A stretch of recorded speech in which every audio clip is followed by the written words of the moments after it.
Hoy vamos a compartir un mensaje que he titulado El tiempo de Dios. Dile a la persona que tienes a tu lado, el tiempo de Dios, el tiempo de Dios. Y hemos escuchado muchas veces esta expresión, en el tiempo de Dios, ¿verdad? ¿Cuántas veces usted ha dicho esa palabra, esa expresión? En el tiempo de Dios. O hemos escuchado a otros diciendo, deja que las cosas vienen en el tiempo de Dios. Y hay muchas interpretaciones que podríamos dar a esto, ¿verdad? En el tiempo de Dios. Y vamos a meditar hoy en 3 historias diferentes sobre el tiempo de Dios. 3 características que quiero compartirte del tiempo de Dios. Número 1, que el tiempo de Dios no se mide como el nuestro, ¿verdad? Nosotros estamos muy atentos, por ejemplo, hay unos que están muy atentos al reloj, ¿verdad? Hay unos que están muy atentos al calendario, cuánto se está tardando esto, etcétera. Esta prueba está demorando mucho, Señor. O sea, todos nosotros podemos tener una interpretación en cuanto al tiempo, pero la palabra de Dios dice en el Salmo 94, dice, porque 1000 años delante de tus ojos son como el día de ayer que ya pasó, imagínense, y como una de las vigilias de la noche. Segunda de Pedro 3:8 también dice, mas, oh amados, no ignoréis esto, que para con el Señor un día es como 1000 años y 1000 años como un día. Ya que el tiempo de Dios no es como el nuestro, ¿verdad? Pues para bien o para mal, ¿verdad? Porque nosotros decimos, ay, esto se está demorando mucho, pero Dios tiene todo en su mano. Otra característica del tiempo de Dios está en Eclesiastés capítulo 3, versículos del 1 al 8. No los vamos a leer todos, pero todo tiene su tiempo. ¿Cuántos pueden decir esto conmigo? Todo tiene su tiempo. Dice la Escritura que hay una temporada para todo, un tiempo para cada actividad bajo el cielo, un tiempo para nacer, para morir, para sembrar, para cosechar, para llorar. ¿Cuántos han llorado? Y después del lloro que viene el gozo. Un tiempo de llorar, tiempo de reír, un tiempo de buscar, de dejar de buscar, de abrazarse, de dejar de abrazarse. Y me gustó uno por aquí que encontré, que tiempo para votar. Ay, sí, eso nos recuerda que ahí tenemos bastantes cosas que votar en la casa, ¿verdad? Para recoger, para desprendernos de cosas, ¿verdad? Y es maravilloso saber que en la Escritura un hombre como Salomón nos estaba anunciando que las temporadas para bien o para mal van pasando, ¿verdad? Que cuando pasa un tiempo de luto, de tristeza, va a tener, así como tuvo un inicio, tendrá un final, y también vendrán momentos en que nos gozaremos, ¿verdad? Qué lindo que Dios nos da temporadas, qué lindo que todo tiene su tiempo. Pero la tercera característica que te quiero decir sobre el tiempo de Dios, quizá hay muchas más, pero es que Dios es soberano. ¿Puedes decir esto conmigo? Dios es soberano. En medio del tiempo, hermanos, en medio de la historia, de las generaciones, solo Él tiene la potestad para acortar o para extender los tiempos. ¿Usted está de acuerdo conmigo? Así es, dice Colosenses 1, desde el 15 hasta el 17, dice que Cristo es supremo. ¿Cuántos lo creen? Cristo es la imagen visible del Dios invisible. Él ya existía antes de que las cosas fueran creadas y es supremo sobre toda la creación, porque por medio de Él Dios creó todo lo que existe en los lugares celestiales y en la tierra. Hizo las cosas que podemos ver y las que no podemos ver, tales como tronos, reinos, gobernantes, autoridades del mundo invisible. Todo fue creado por medio de Él y para Él. Él ya existía antes de todas las cosas y mantiene unida toda la creación. O sea, qué maravilloso que el tiempo, todo le pertenece a Él. Cuando nosotros comenzamos a reconocer que Él es soberano, cuando reconocemos que todo está en su mano, entonces podremos experimentar paz. Y bueno, por supuesto que nuestros días de vida también están en las manos de Dios, ¿verdad? Son contados por Él. Entonces, una de las cosas que a veces a los seres humanos nos inquieta mucho, ¿verdad? Los días de vida, ¿cuántos serán nuestros días de vida? Y esto es una controversia muchas veces dentro de la iglesia, dentro de las familias, cuando somos cristianos. De pronto nosotros mismos nos cuestionamos sobre esto, porque por ejemplo cuando llega el momento de la muerte para personas que nosotros decimos, pero ay, ¿por qué Dios no hizo algo? ¿Por qué Dios no extendió los días de vida para esta persona? ¿Por qué tuvo que ser así? De pronto nosotros cuando leemos historias, por ejemplo, como la de Juan el Bautista, como la del primer mártir de la iglesia, Esteban, entonces nosotros a veces nos cuestionamos sobre esto. ¿Por qué los días de vida se acortan para unos? Y a veces hasta uno dice, ay, pero ¿y por qué no se muere el bueno? ¿Pero por qué no se muere el malo? Para ver cuántos han dicho eso alguna vez en la historia. Ah, me los pillé, míralos. Y bueno, hay una respuesta muy rápida, ¿verdad? ¿Por qué el malo no es el que se muere? Porque no están listos, hermanos. Dice, porque hay muchos puestos vacíos todavía en los vagones que van para el cielo. Hay muchos puestos vacíos y esos puestos le pertenecen justamente a esas personas que no están listas, y Dios realmente nos está dando tiempo a nosotros para que los ganemos, ¿verdad? Para que ellos ocupen esos puestos, y por eso es que el malo no es el que muere, ¿verdad? Entonces nosotros nos confrontamos sobre esto.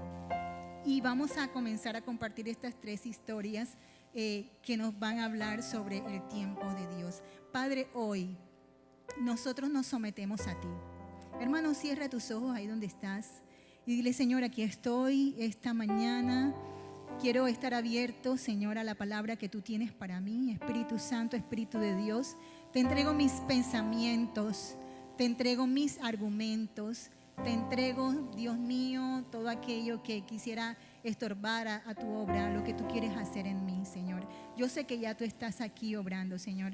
Yo sé que ya tú has estado sanando, Señor. Y yo oro, Espíritu de Dios, para que tú nos des el entendimiento, Señor, y la revelación de tu palabra, la que tú tienes, Señor, para nosotros esta mañana como iglesia. Y a todos los que han venido, Señor, hoy por primera vez, por segunda vez, Señor, no importa ni la edad que tengan, Señor.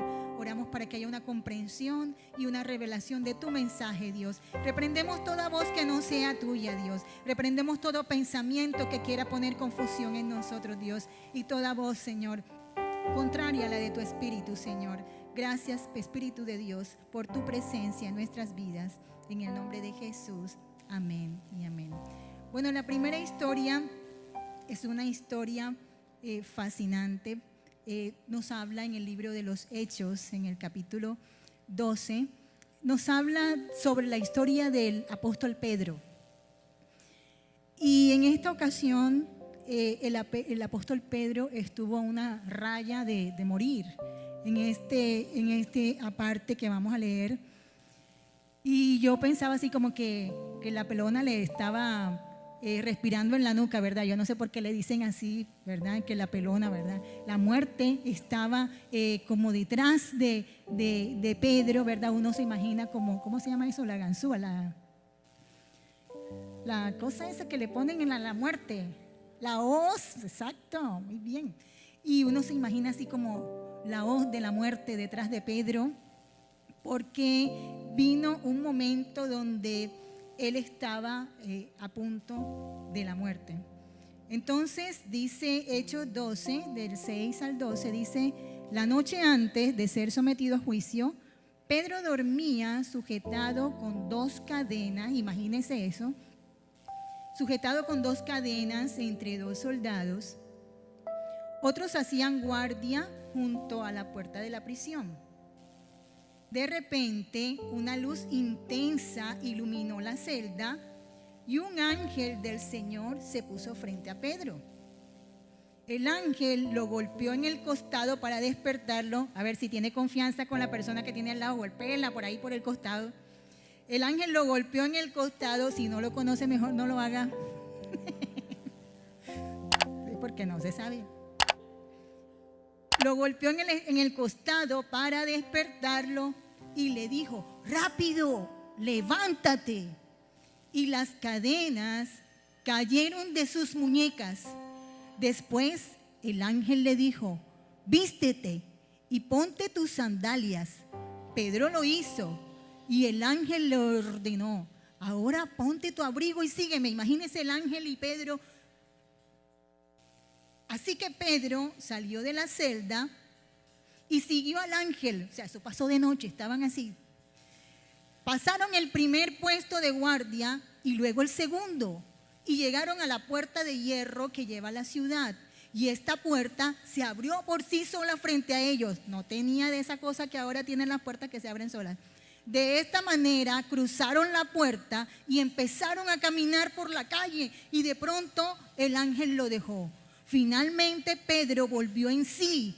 De veras es cierto, dijo. El Señor envió a su ángel y me salvó de Herodes y de los líderes judíos que tenían pensado hacerme. Cuando se dio cuenta de esto, fue a la casa de María, la madre de Juan Marcos, donde muchos se habían reunido para orar. ¿Qué le parece esta historia? ¡Asombrosa! Una historia del poder de Dios. ¿Sabe cuando estaba ese momento donde Pedro estaba tan sujeto, donde no solamente estaba imposibilitado para salir solo, sino que tenía una vigilancia privada de 16 soldados que estaban ahí puestos para evitar justamente que él huyera? Se durmió. Yo me ponía a pensar como, ¿qué estaba pensando Pedro mientras estaba en esa situación, verdad? Seguramente ya se estaba despidiendo de la vida. Pero una de las cosas que más me gusta siempre de este pasaje es que Pedro ni siquiera creía que lo que estaba pasando era real. Cuando la presencia del ángel lo tocó y él actuaba, él no pensaba que eso estaba pasando de veras. Pero cuando llegó a la iglesia, o sea, a la iglesia, a reunirse con la iglesia, con los hermanos, los creyentes que estaban orando, ellos tampoco creían que eso estaba pasando. Y le dijeron a la chica que dijeron, ahí está Pedro, lo acabo de ver en la puerta. Y dice, no, niña, tú estás loca. Seguro viste un ángel. Pero es asombroso que aunque ellos estaban orando para que algo pasara, ellos no daban crédito a lo que estaba pasando. Es como algo incoherente, ¿verdad? Y a veces, ¿cuántos de nosotros nos pasa que estamos orando por algo y cuando Dios nos contesta, no creemos? Y cuando Dios nos contesta, pensamos, mira qué casualidad. Mira qué casualidad. O sea, le damos la gloria a la casualidad, pero no a Dios. Ellos estaban que no creían, pero sabes que Dios hace cosas asombrosas que sobrepasan nuestra mente finita, hermanos. Sobrepasan nuestra pequeña mente humana. Y ahí es donde vemos a ese Dios sorprendente. ¿Cuántos tienen un Dios sorprendente? Él es sorprendente. Él hace cosas tremendas, poderosas. Y de pronto usted ahora pregunta, hermana Marta, ¿pero qué tiene que ver esto con el tiempo? Usted está hablando de un milagro aquí, pero ¿y esto qué tiene que ver con el tiempo? ¿Será que usted va a hablar del tiempo que Pedro se demoró en la cárcel? ¿O usted va a hablar de cuánto tiempo la iglesia estuvo orando? Pues ninguna de las anteriores. Este primer punto yo lo he titulado, no era el tiempo de Pedro. No era el tiempo de Pedro. Dile a la persona que tienes a tu lado, no era el tiempo de Pedro. ¿Sabe por qué? Porque aunque había un edicto de muerte, había un decreto de muerte para Pedro, no era el tiempo de Pedro de morir. No era lo que Dios tenía para Pedro, para ese momento de su vida. Y sabes algo, hermano, muchos de nosotros, de los que estamos aquí, hemos pasado situaciones de diagnósticos, de pronósticos, de noticias que nos han dicho, hasta aquí llegaste. Pero ¿sabes una cosa que dijo Dios? Dios dijo, no es tu tiempo. No es tu tiempo. No es lo que tú crees. No es lo que los hombres creen. Es lo que yo determino. Usted puede apropiarse de esa soberanía de Dios sobre su vida. Y era lo que pasaba con Pedro, porque Dios dijo, Pedro, lo que digan los demás es una cosa, pero tú todavía tienes iglesias que plantar. Tú todavía tienes cristianos que consolidar. La obra que tengo para ti es mucho más extensa de lo que es hasta este momento. Y sabes, yo también creo que Dios hizo esto y permitió que quedara en las escrituras para nosotros, hermanos, para que nosotros cuando escuchamos y leemos esta palabra nos llenemos de fe, hermanos, nos llenemos de fe y poder comprender que hay un Dios real, que así como salvó la vida de Pedro, así está dispuesto para salvar nuestras vidas. Y no solamente nuestras vidas, nuestra familia.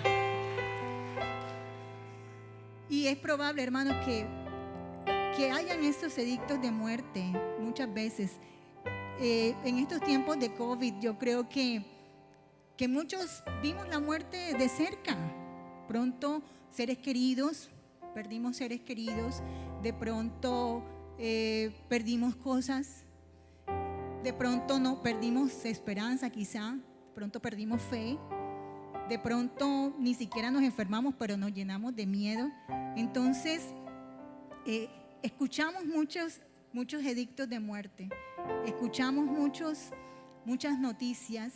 Escuchamos muchos pensamientos que nos están atacando en esa área. Que de pronto dicen, esto se acabó, hasta aquí llegaste, no tienes escapatoria, no vas a salir de esta ruina, estas cadenas no te va a salvar nadie. Pero el Todopoderoso, por medio del Espíritu Santo, te dice, levántate, cíñete, ponte tu calzado, obedece mi instrucción porque te estoy dando palabra para guiarte y sacarte de la condición que parece imposible. El Señor está dispuesto. ¿Saben? Algo de las cosas que me parecen maravillosas es que Dios actuó de noche por medio de su ángel. Dios actuó de noche. Mientras los otros dormían, Dios estaba actuando porque el reino de los cielos no duerme. El reino de los cielos está trabajando a nuestro favor por la oración eficaz del justo, que puede mucho, pero también porque el Señor atiende la oración de su elegida, de su novia, ¿verdad? Y había una iglesia orando por Pedro. Entonces, no era el tiempo de Pedro.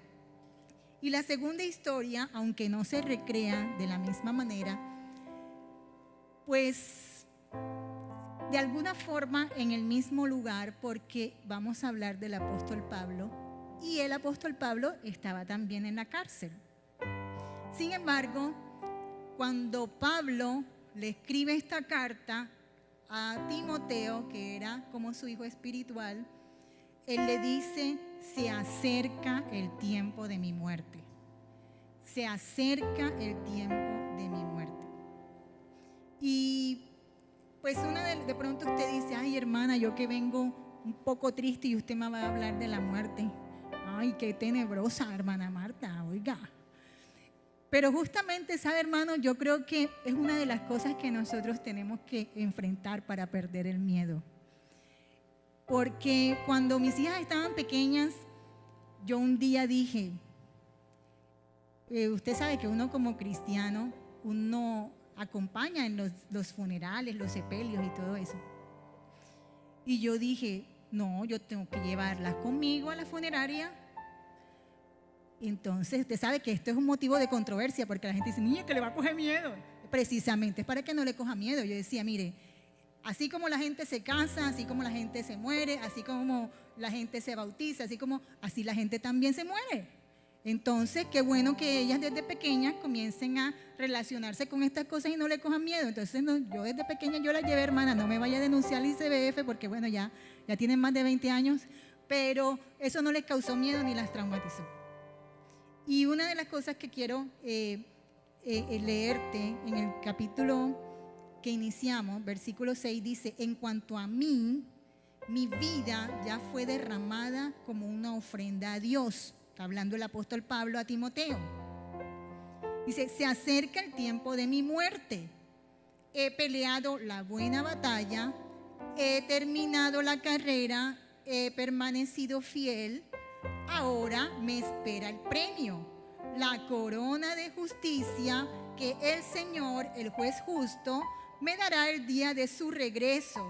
Y el premio no es solo para mí, sino para todos los que esperan con anhelo su venida. Y es curioso que el apóstol Pablo había estado encarcelado muchas veces. Él había estado en diferentes prisiones y a él no le preocupaba la muerte, ¿sabe? Porque él escribió justamente el encuentro de Pablo fue tan poderoso con el Señor Jesucristo que en algún momento él escribió algo que dice que para mí el vivir es Cristo y el morir es ganancia. Filipenses 1:20, quiero leerlo para ustedes, dice: tengo la plena seguridad y la esperanza de que jamás seré avergonzado, sino que seguiré actuando con valor por Cristo, como lo he hecho en el pasado, y confío en que mi vida dará honor a Cristo, sea que yo viva o muera. Pues para mí vivir significa vivir para Cristo y morir es aún mejor. Pero si vivo, puedo realizar más labor fructífera para Cristo. Así que realmente no sé qué es mejor. O sea, ¿usted puede entender esto que él está diciendo? Estoy dividido entre dos deseos. Quisiera partir y estar con Cristo, lo cual sería mucho mejor para mí, pero por el bien de ustedes es mejor que siga viviendo.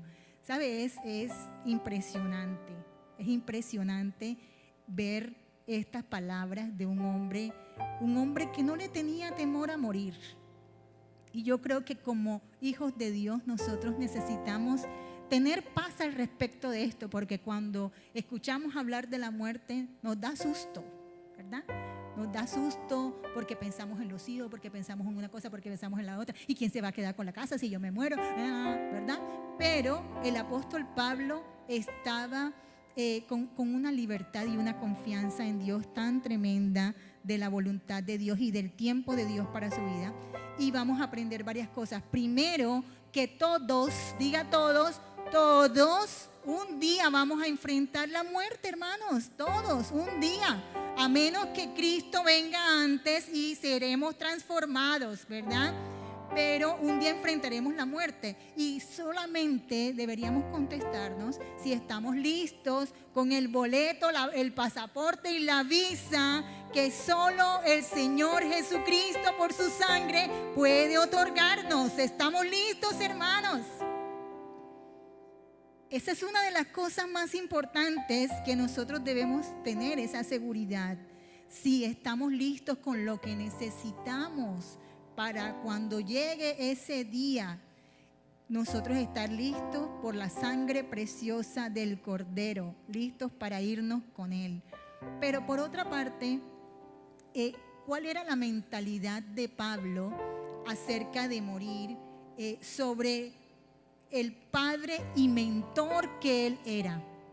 Porque Pablo tenía este discípulo, Timoteo, lo había venido discipulando, preparando, le delegó autoridad, lo dejó fortaleciendo la iglesia.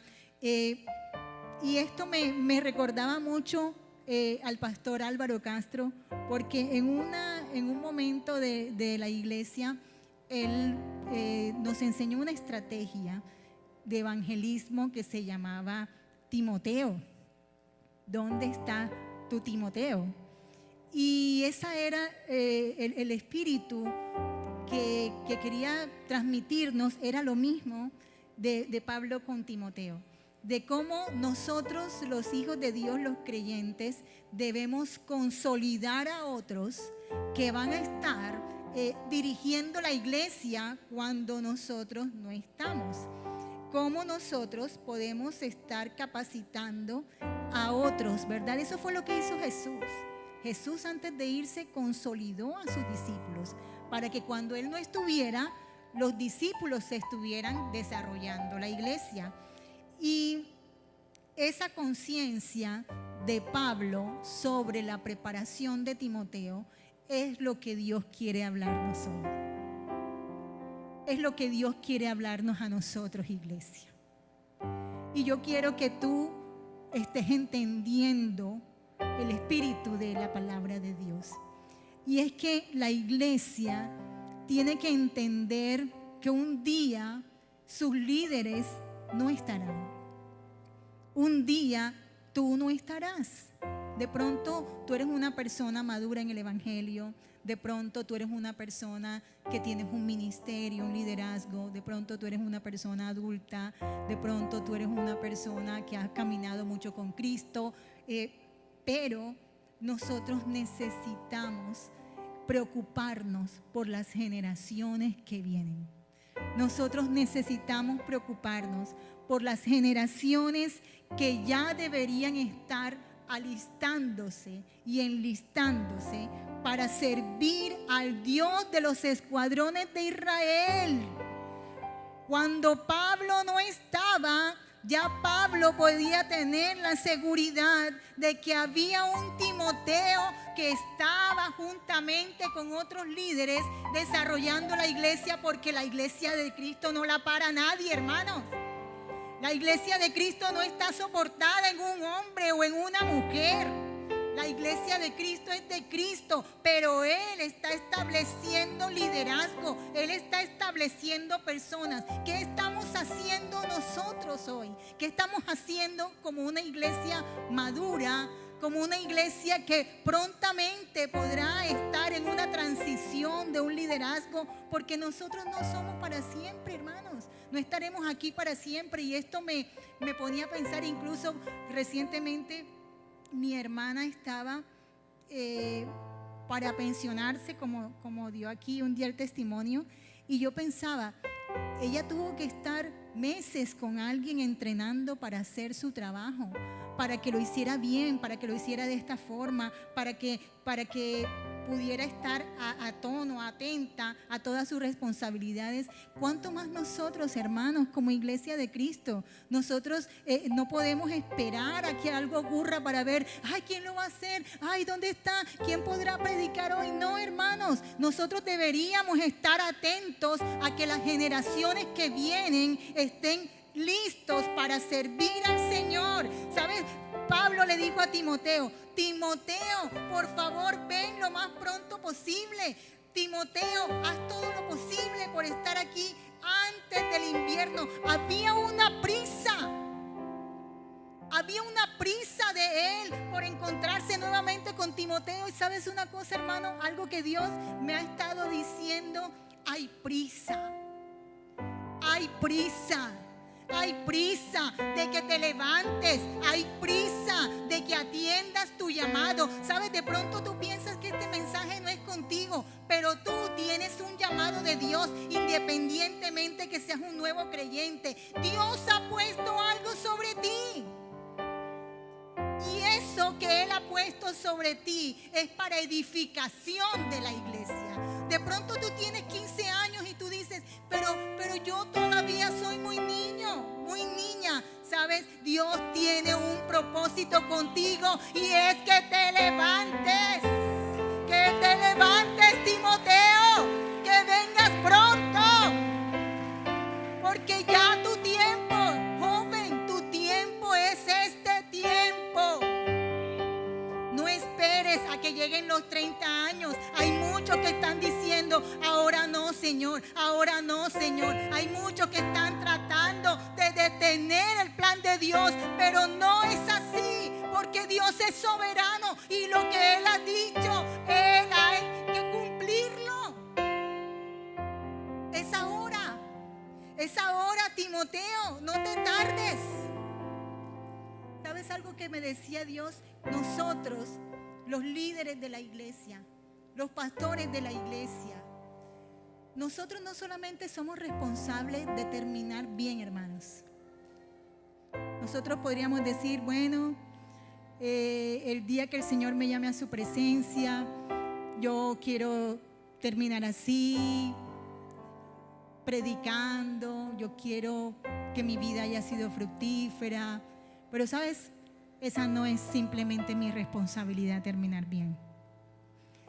Mi responsabilidad es dejar hombres y mujeres que están encaminados en la misma visión del reino de Dios que el Señor me dio a mí también.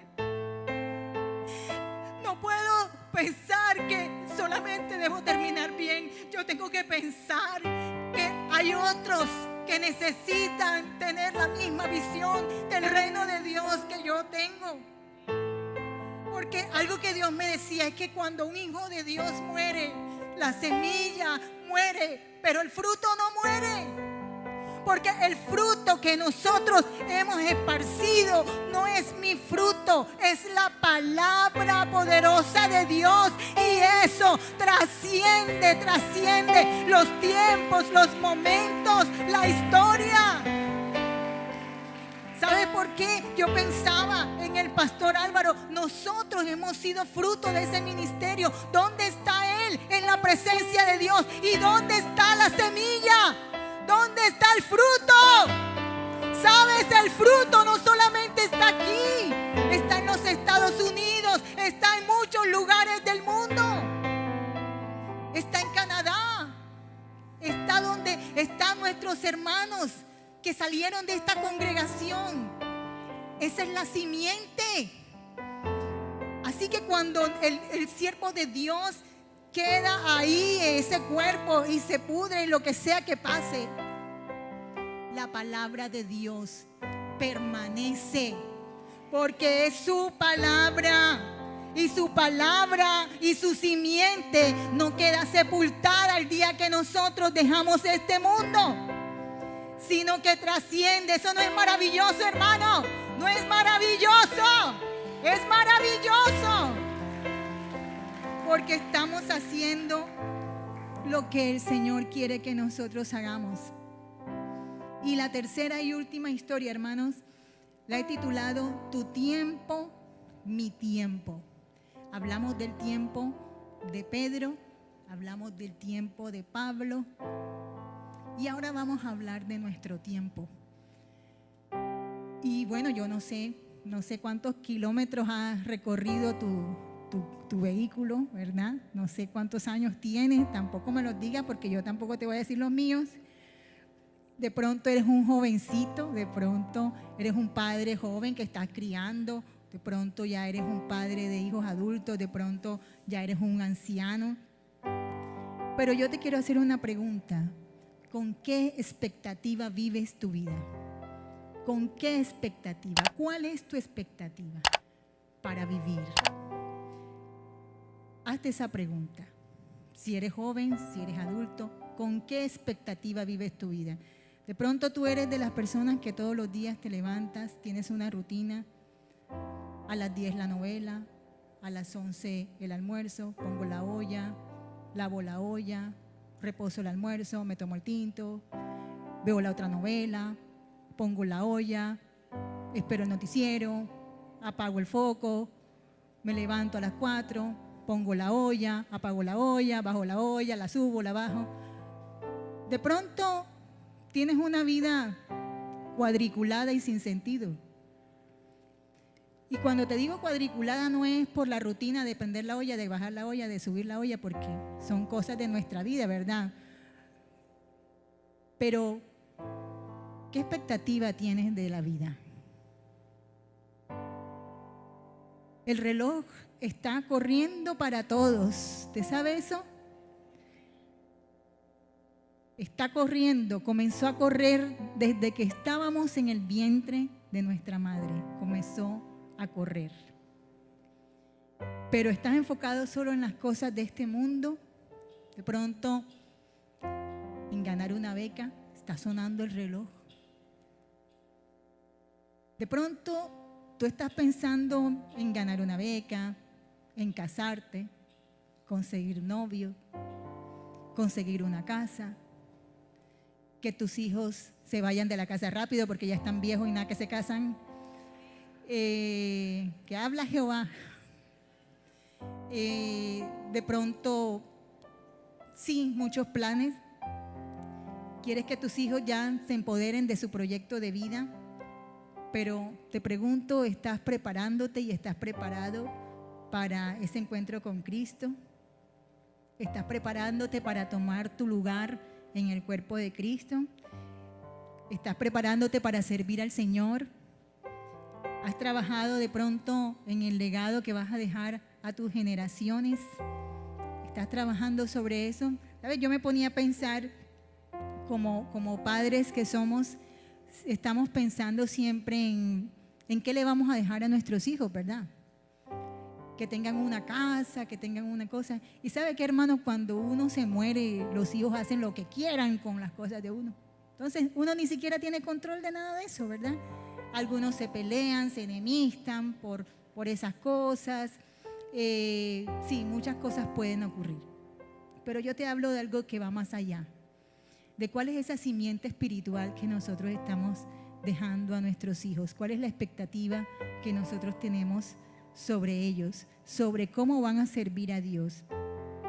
Y estamos haciendo en este tiempo de nuestra historia que redunde en el presente y futuro y que siga haciendo eco aun cuando ya nosotros no estamos. ¿Qué estamos haciendo nosotros por nuestros hijos? ¿Sabe? Hay un salmo que dice, el Salmo 90:12, dice: enséñanos a entender la brevedad de la vida. Enséñanos a entender la brevedad de la vida para que crezcamos en sabiduría. ¿Sabe? Cuando nosotros entendamos que nuestra vida, que nuestro tiempo es breve, entonces podremos vivir en sabiduría. Porque necesitamos de la sabiduría de Dios. Necesitamos de esa sabiduría y poder comprender que nuestros tiempos son cortos o largos. Eso no lo sabemos. Pero ¿cómo estamos viviendo la vida, hermanos? ¿Cómo estamos viviendo nosotros? Así que en esta mañana, mientras nosotros meditamos un poco en lo que tiene que ver con el tiempo de Dios para nosotros, yo quiero que tú pienses en varias cosas. Quiero que tú pienses en el tiempo de Pedro.